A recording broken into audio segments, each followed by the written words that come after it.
I have just 100%ed Metroid Prime 4, and I'm here to just lay it on the table for you. This isn't a play-by-the-rules review. I'm just speaking to you, minimum edits here, just talking to you about what I thought of the game and my experience. Like I said, I fully 100% of the game, collected all the green crystals, yes, all of them, because that's for a special reward in the gallery. I have collected all of the items and also found all of the scans. So yeah, I have seen pretty much everything this game has to offer besides its hard mode, and I am talking about everything in this video. So if you do not want spoilers, probably don't watch this video. I'm just laying it all out from every part of my experience. Now, this won't be my full, huge mega review. Maybe I'll still do one later on where it's like an hour to 2 hours of me just diving deep into every segment, but let me just start off by saying this.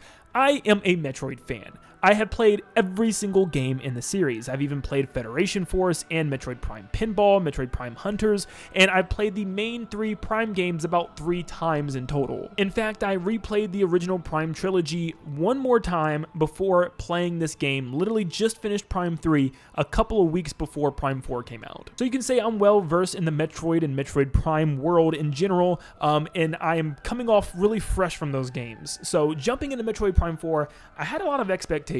This is a game that's been in extremely harsh development since, 2017, since its announcement. It's been since Prime 3 till we had another one back on the Wii in 2007, I believe. So yeah, it's been a long time. But with Metroid Prime 4 finally coming out here at the tail end of 2025, how does it stand up? First off, I want to talk about the presentation. With the graphics, the art style, the cutscenes, and even the fidelity and performance. It is a stellar looking game. Seriously, every cutscene looks perfectly rendered. This is the best looking Nintendo game I have ever played, and it's no question. For a while, I gave that pedestal to Luigi's Mansion 3, but this game just looks phenomenal.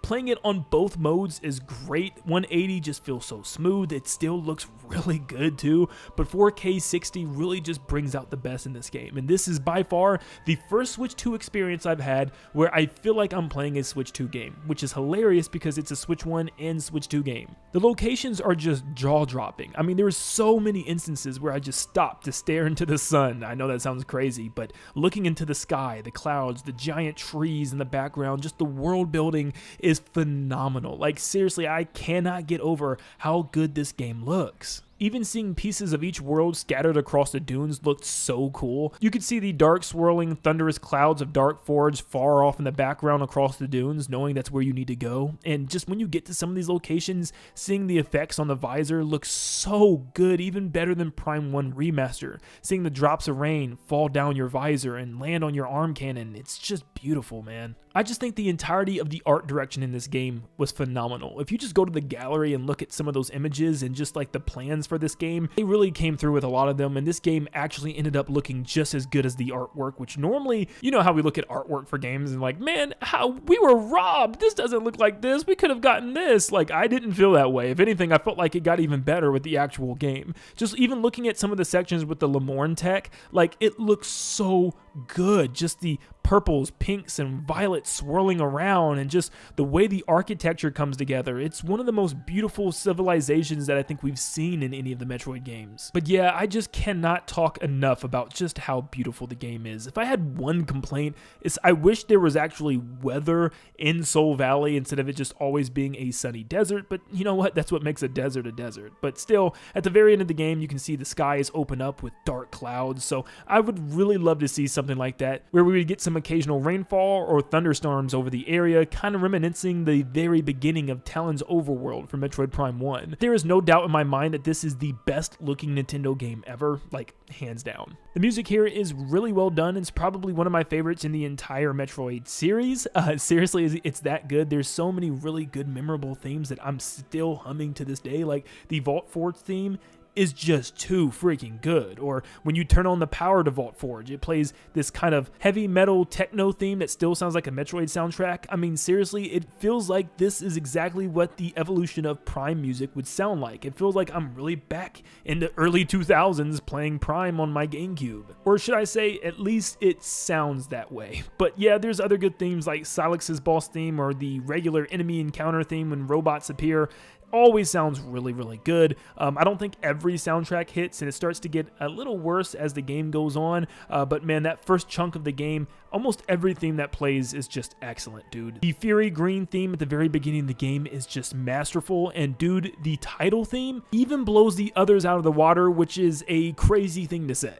As far as the controls and the menus, the controls are good, but I will say the buttons feel strange. I feel like I'm always pressing something and it's not what I need to do. Even until like the late game, after 13 hours in, I'm still pressing the wrong buttons. I don't know what it is, but in my mind, the visor and the morph ball are switched, and it just feels so strange to push the X button for the visor and the Y button for morph ball. I don't know why.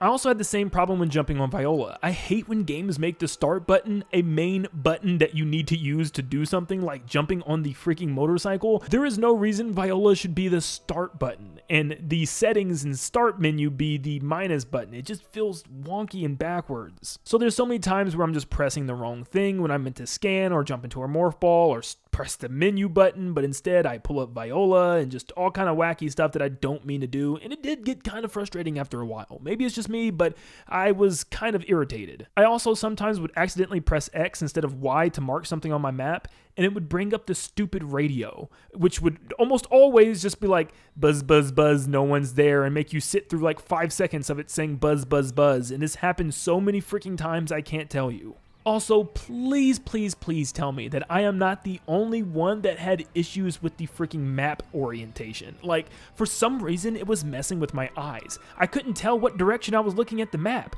The 3D model just looks weird the way the walls and the floor looks, and at some times I'm like, okay, why can't I shift up and look at the map? And I'm like, oh wait, my eyes just finally adjusted in the map. Oh, I'm looking down on the map. I couldn't tell. Sometimes I looked like I was looking up through the floor or looking down from the ceiling, and I kept moving the map around, and I had to keep adjusting my eyes, and this happened almost every single time I opened the map. Once again, I will admit this could just be a me thing and something with my own brain and eyes, but this is the only game I've ever had an issue with this. Like, I've never had this issue with any of the past Metroid Prime games, but for some reason, my mind just kept looking at the map in a weird way, and I think it's the way that the 3D model of the map is designed, where it's playing eye tricks on you, where sometimes it looks like you're looking up through the floor or down through the ceiling, and it just, it bothered me and messed with me so much. Please let me know in the comments down below if any of you had that issue. But having the ability to actually mark things on the map this time was awesome. I really appreciated that, even though I still missed so many collectibles and I had to find the scout bot to tell me where they were. But still, it was really nice being able to mark things that I saw early in the game and knew I had to come back to later. Alright, now let's get into the meat and potatoes. What did I think about the gameplay of this game? Well, this is the part that kind of sucked the game away from me the most. And I know, gameplay, that's the main thing. Let me explain what I'm talking about. I was very shocked, and I mean very shocked, to see a lot of my diehard Metroid fan mutuals online absolutely loving the layout of these worlds in the game so far. It just confused me, and lots of these people love the Metroid Prime series and have been waiting so long for this. And look, I'm not somebody that's to say, if you're a Metroid Prime fan and you love this game, you're wrong. I'm not saying that at all, but it's confusing to me, because this does not feel like a Metroid Prime game. This feels like a Metroid game that's in a new era with a new design, philosophy, and strategy. It does not feel like a continuation of the Prime series. I've seen a lot of people compare this to more of Prime 3 and even the 3D Zelda games, and I do not think that's the case at all. Prime 3 might be very linear, but it's just based on the multiple worlds that are not connected. Those individual worlds are still very much exploration heavy. You'll be going back and forth to a lot of those locations figuring out what to do next, where this game is not that. It is dedicated straight paths. You will not be going back and forth for a majority of the areas. You'll just be marching forward from start to end with no stopping and no backtracking. It felt like a majority of the game I was just walking through the motions. Like, literally, I felt like I was just walking down corridors, opening doors, having some dialogue with some side characters, fighting some enemies, opening some more doors, and then boom, final boss of that area. I've heard a lot of people say Ice Belt was their favorite area in the game, and I genuinely had to stay awake through it because it was so boring. The story and lore of this area is excellent, but the gameplay is just so boring. You literally have a mission for the first half of this area to just scan everything. I mean, I do that anyways, but that's literally part of the gameplay in order to progress. Normally, scanning is a side objective, something that you can do for a full 100% completion and learn about the story, but they're actually having you scan everything to find hidden keys in some of these random objects, and there's like literally no puzzles behind this. It's just scanning, move on, scanning, move on, scanning, move on. And they reuse this same type of story beat over and over again where, hey, everything in the factory is dead and cold and quiet, and there's no enemies or anything, but then you turn the factory on, the music bumps up, and now there's enemies and robots and stuff to defeat, but nothing else in the world changes besides the lighting. And I honestly think Flare Pool was even worse. It was just going through the motions, like literally going through a story adventure game where you're just kind of walking around, talking with characters and hitting buttons. There's literally like a 15 to 20 minute span where you're riding a tram, listening to dialogue of side characters, getting off the tram, pushing a button, getting back on the tram, and doing this 2 more times. What is the gameplay here? There's no puzzles, there's no exploration, none of it. It's just kind of going through an adventure, walking through a story. You'll finally arrive into a room and they'll be like, Samus, we need your help. And you just walk up to a terminal and scan it. That's your help. Or you'll turn into a morph ball to turn on a machine. That's your help. I feel like every single one of Samus's abilities that she gets in this game, which are all returning ones by the way, hardly any new ones, where she pretty much just uses them to do context sensitive things. Oh, there's a panel that's clearly need to be ripped off the wall here, so let me just walk up and rip it off the wall. Or there's a giant switch on the wall that clearly needs a morph ball bomb to activate it. That's the puzzles in this game. If you played the first 3 games, you'll know, because you no longer have those big rooms that you'll enter with tons of moving parts and you gotta use your abilities to move everything around or find a way to reach the door at the very top of the room. These puzzles are here, but they're only primarily used for literally the extras, just the collectibles and the backtracking at the very end of the game. There's some good ones that are there, but they're just so far in between. The final area, the Great Mines, is what really solidified this to me because it felt like a completely different type of Metroid game they were going for. Like, this was now an action-adventure game. This wasn't a puzzle exploration game that it used to be. And I've already seen online for the majority of people, besides a couple few ones that still love this game that are diehard Metroid Prime fans, you'll get some brief instances of classic Metroid Prime, like with some of the morph ball movement and, platforming sections, but for the most part, it is completely changed. If you're somebody that didn't like Metroid Prime's gameplay or somebody that's never played it, you're probably going to end up really liking this game and its style. But for the most part, a lot of people that love Metroid Prime and want that classic Metroid Prime gameplay, they're not going to like this game at all. I would not say this is a Metroid Prime game, and I would not say that this is something like a 3D Zelda game that I've seen either. If anything, it reminded me a little bit of the Uncharted games, just kind of a story that you're following with very few puzzles and just lots of context-sensitive things that you're walking along some type of partner that can also help you out. That's really what this game is. It's like Nintendo's version of Uncharted. The Great Mines, though, for the most part, was pretty good. There was lots of combat and stuff, and I still think my favorite area in the game was without a doubt Vault Forge. And for me and for a lot of people, I feel like the very first chunk of this game was so good, and then it just went downhill for me. Vault Forge had a lot of classic style of puzzles, a couple that made me say, oh, that was actually really cool. It was the first one to actually had the concept of going down to the bottom of the factory and turning it on in order to awaken everything in the factory. The first time they did it, it was really, really cool, but doing it another 2 times felt kind of silly. None of the puzzles were hard, but I specifically really loved the part where you had to let one of these arms pick you up and put you within the factory as a morph ball, but you had to choose the right one. For instance, one was only picking up wheels for the Viola machine. So since Samus's morph ball looks like a wheel, it will accept you and place you within the factory rails. Or any puzzles using the psychic beam, which I felt could have been used a lot more. I mean, I really love the Beetle and Skyward Sword, so seeing this, I was so happy about it.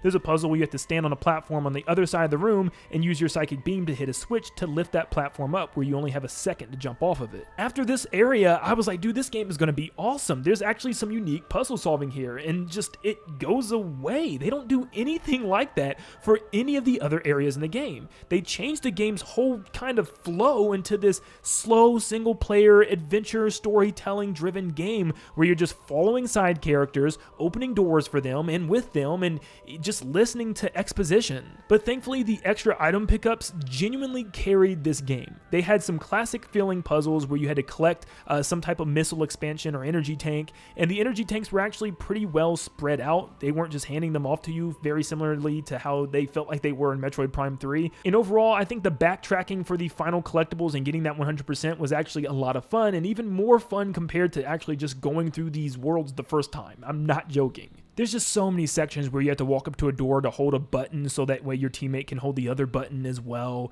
And there's, I kid you not, a moment where you just scan walls down in the mines for your robot buddy to just break them for you. Like, you gotta scan it for him to do it. And it's the same thing with the grapple too. For some reason, you have to scan the grapple piece in order to be able to grapple it, which doesn't make sense. Once again, it's just an extreme over-reliance on scanning in order just to do very basic tasks. The combat is fine, it's just more Metroid Prime combat. They have an over-reliance on boosting out the way, and that seems to be pretty much how you fight everything, even the bosses in this game. Boost out of the way, shoot your attack. Boost out of the way, shoot your attack. And they even give you more reason to use your regular beam, which I like this time around. Like, the Grievers will dodge out of the way of your slow beams of the other, I wanted to say flavors, but your other types, like your fire, ice, and electric. So it's best to use your normal beam sometimes, which I like, but yeah, just dodging and shooting, this system is getting outdated. I mean, like, I cannot believe they didn't add anything else, especially with like Samus Returns and Dread's counter maneuver.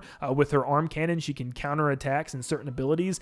I really wish they included this. Could you imagine if you could, like, send back rockets like the Grievers can, and they wouldn't like overuse it like they would in Metroid Samus Returns or Dread? It'd be something that would happen occasionally, but it would have been really cool to see something like that in the Metroid Prime series, like something to change up the combat a little bit, because it's just still dodge, shoot, which is getting kind of stale in 2025, dude, let me tell you. I've also been hearing people praise the boss battles in this game, and they are good, and a good chunk of them are better than a lot of the past Prime bosses, but not too many of them at all utilize your abilities. It was strange. Once again, the beginning of the game I felt like handled this the best. The first batch of bosses were really well designed. Carvex, you had to use the psychic beam in order to shoot all the tendrils at the same time. The boss against the first and even the second fake Silux were pretty good. They used your different abilities to dodge certain attacks. You had to get in the morph ball, double jump over beams, and even grappling around the room so that way the electricity doesn't hit you on the floor. But the other bosses were okay. They didn't do much to impress, and they didn't really utilize any of my other abilities, like Zelios, which is just a floating orb, which I feel like we've seen this trope a million times in gaming and even a couple times in Metroid Prime games, but it's just kind of a boost out of the way, shoot the weak point. I mean, it'd be awesome if this was saved for when you get the grapple and you had to rip off the panels and then shoot them, but nope, just boost and shoot. And the same thing with Keratos, which is the boss right after this one. It's pretty much the same thing, and it almost looks the same. A giant ball creature protected by a shell, where you shoot the weak point after dodging out of the way because it rushes you. It's just really weird where in the same area I got the grapple ability. Why am I not using it? Some of them have really great set pieces and presentation, but the way you defeat them is always just aim and shoot the weak point and boost dodge out of the way at the last second. Why couldn't I scale a giant boss with my grapple beam, or my spider ball, or the brand new grapple beam ball? Any of these would have been really cool to use for an actual fight. Like I said, they aren't by any means bad boss battles, but they lack variety and originality. I like that puzzle element, and a lot of people I feel like are forgetting what Prime bosses used to be. They weren't all super good, but the main bosses, not the smaller ones of each Prime game, all had some pretty unique ways of taking them out. Let me show you. Take Thardus from Metroid Prime, where you had to use your thermal visor in order to find the weak points and shoot those by using the visor specifically. Or Quadraxis, one of the best bosses in the entire franchises, that had you using different beams, morph ball bombs to take out its legs, boost ball to prevent yourself from being sucked in, your echo visor in order to shoot an antenna on its body when its head detaches for phase 2, and even a phase 3 that uses the spider ball, where you have to climb up its legs and blast onto its head to detonate one of the holes with a bomb. I just don't feel like any of the bosses in Prime 4 hit any of like the top 5 boss battles that I've seen in past Metroid games, where they had multiple phases and multiple different things you had to do to take out that boss. It wasn't always boost out of the way and shoot the weak point. And in order to reach the weak point, a lot of the times, you had to grapple all the way to the other side of the room and use a specific beam in order to deal damage to a very specific spot on the boss. And the more I thought about it, I was like, hold on, a series staple of using a specific elemental beam for a boss during a specific phase is kind of gone too, unless I'm just missing something with that Silex final boss battle. But for the most part, yeah, this was just completely absent from the game. We have different beams. How come any boss didn't really have a specific beam that we had to use in specific phases? The Soul Valley stuff, I'm actually somebody that actually found this kind of entertaining. I got really bad OCD, so collecting all the crystals whenever I could was always fun. I never had to grind for them. I collected all the crystals I needed before entering the fourth world. And there's lots of little areas to stop by. I wish there was more shrines. I felt like having shrines was actually a pretty good idea, especially when it comes to doing like little puzzle missions and stuff that this game is lacking. But there's only like 6 of them in the entirety of the desert, which was a letdown. I wish there were like at least 20 of them. Would have made this a lot more interesting. More areas to stop at and stuff, but I felt like everything with Viola was awesome. I wish there were more segments in the actual quote-unquote parentheses dungeons, like they did with Vault Forge, where you had to like drive into the next section. I thought that was really, really cool. But no, I actually did not hate Soul Valley. I think it's absolutely incredibly dumb that you need to actually have an amiibo to unlock the music player, which is true. I know a lot of people have been spreading around a million false accusations, but I have been able to see that yes, you need to scan the amiibo to unlock the music player. If you 100% the game, then after that, you get additional soundtracks. So scanning the amiibo only gives you like 3 soundtracks in the music player, where beating the game then gives you additional soundtracks only if you scan the amiibo before that. So you still need the amiibo, which is just dumb. And the same thing goes for customizing your bike. You can only do this by scanning the, I believe, Samus and Viola amiibo, which is just dumb.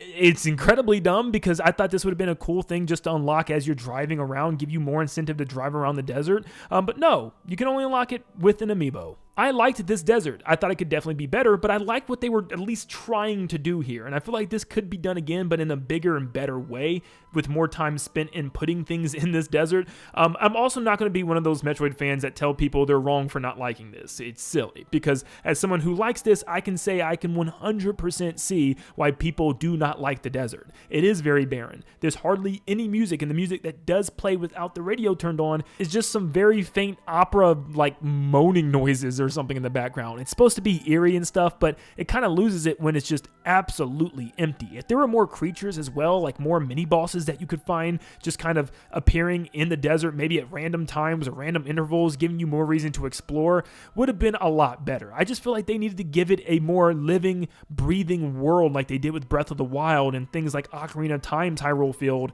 instead of what they did here. As far as the story goes, I actually really liked it. I love how the Lemorn actually end up being the Grievers and how it almost is like this zombie apocalypse thing that took over. I love all the implications of how they pretty much defeated themselves by coming up with the machine era and then trying to replace it with more of a biological growth era by farming these crystals and using them in order to liven up the wildlife and stuff, but it ended up transforming them.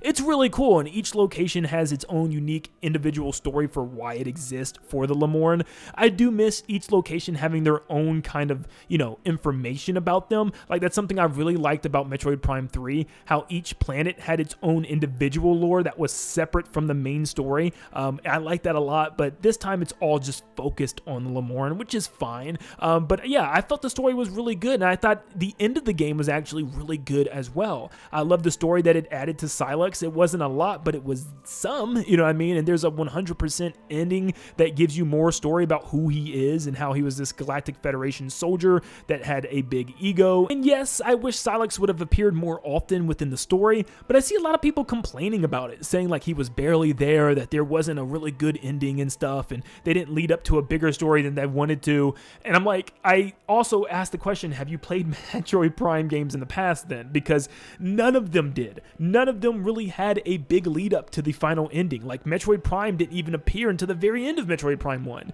And in Metroid Prime 2 and 3, Dark Samus appeared very, very rarely. Like, barely really establishing any character for that character. Metroid Prime 4 has the most story and character development out of any of the Metroid Prime games. It may not be a lot, but you might just not remember the past Metroid Prime games, and most of the story was told through scans, where this time they actually give you parts of the story. And I do want to touch on the Galactic Federation soldiers. I think they are a lot better than what people give them credit for. Lots of the reviewers were slamming on them, and for the most part, they do not interrupt your gameplay. Miles McKenzie is with you for no more than 15 minutes at the very beginning of the game, and no longer bothers you besides calling you occasionally and telling you where you need to go, which is annoying for sure, especially when 90% of the time I already knew where I needed to go. It also sucked because he would mark it on your map, and whenever you opened your map to figure out where you needed to go, it would stop, pan to where he wants you to go every single time. It was pretty annoying. And the backtracking, going back to Miles every single time you got a new piece in order to upgrade your beam,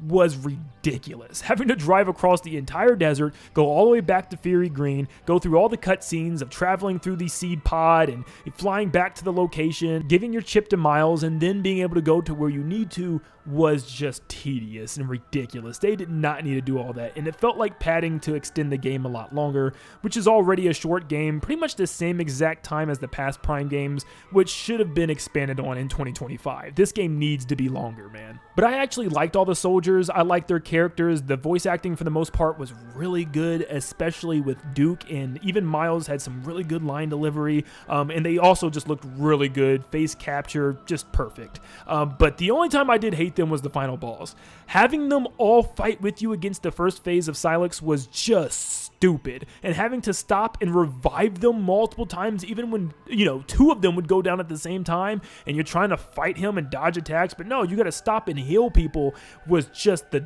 dumbest idea I think they ever could have done. But besides that, I love the ending. It almost set up like a future trilogy, like, now involving Silex instead of Metroid Prime. I definitely think Silex is coming back. It felt like they were just setting up the next game as well. And I love actually what they did with the ending. It's sad, it has a payoff for once, and it actually, does something to make you feel for everybody in the game. Like, it actually made me sad, and seeing everybody's face one last time, it was actually really well done. Overall, Metroid Prime 4 is a good game. It's a good Metroid game. That's about as much as I can give it. I think it's a terrible Metroid Prime game. I do not think this is Metroid Prime. If you really live and die by the original games, this is not going to please you. The level design is completely and absolutely linear with little to no puzzles, and it's more of an action adventure this time around. You'll be spending more time in combat and just scanning things and learning about the story. A lot of people will be turned off with the open world desert, but I actually really enjoyed it for what it was, and I felt like the boss battles were good and definitely a step up from some of the smaller ones in past Metroid Prime games, but still lacking some of the puzzle variety that other Prime games gave you with their intense boss battles. Metroid Prime 4 started off on an extremely high note for me, but petered off to just an average experience by the end. It's undoubtedly the best looking and one of the best running Nintendo games that I have ever played, and it feels like the first true Nintendo Switch 2 next-gen experience. So if this is a new trilogy getting ready to emerge, I just really hope that Nintendo decides to go back to its roots a lot more. I'm afraid that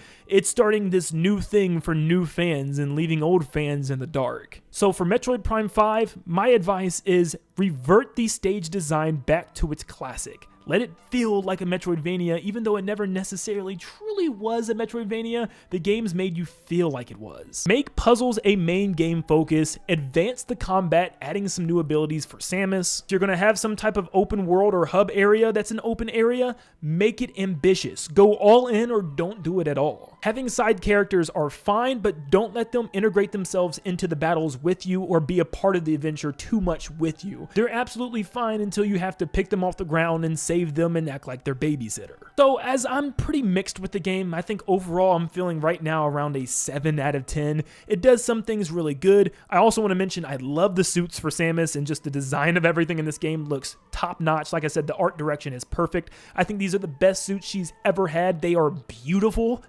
But yeah, it's a beautiful game, and that's really my major takeaway. It's just a beautiful game. But it's not a great Metroid Prime game. Let me know in the comments down below what you think about this game. Are you a fan of the series? Are you new? And then did you enjoy it or did you not enjoy it? And let me know why. Thank you for tuning in. Leave a like and subscribe before you head out, and I hope you all have a blessed day. See ya, guys.